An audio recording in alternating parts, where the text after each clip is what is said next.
I spent at my friend Jake's cabin, I wasn't expecting much more than a couple of beers and maybe a spooky story or two around the fire.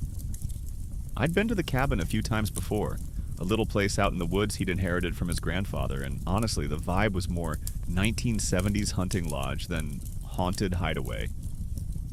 But something about that night was different.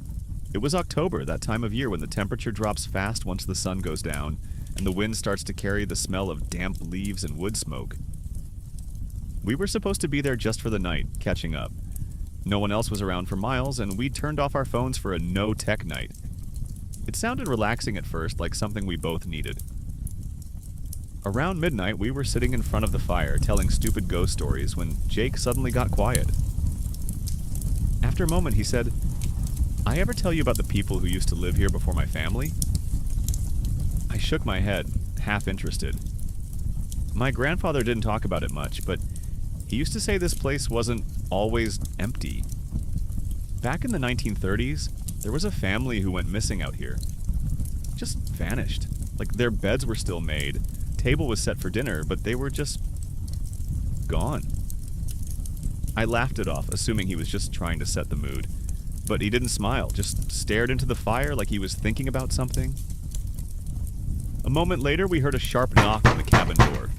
3 hard raps, just like someone was knocking to come inside. Jake and I froze, staring at each other.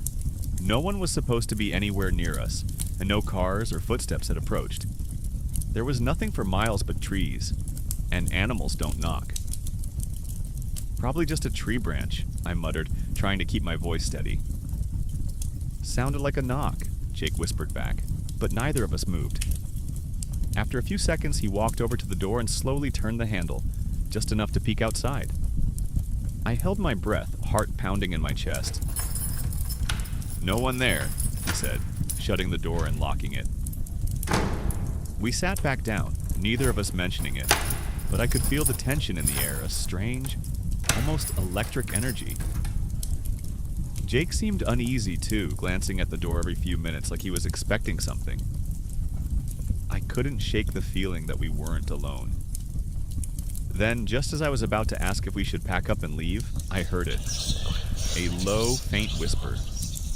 It sounded like someone was right behind me, muttering words I couldn't make out. I turned, expecting to see Jake messing with me, but he was across the room, staring at me with wide eyes. "You heard it too?" he asked, his voice barely above a whisper. I nodded, feeling a chill crawl up my spine. We decided, without saying a word, to leave. We didn't even bother packing up, just grabbed our jackets and headed out the door.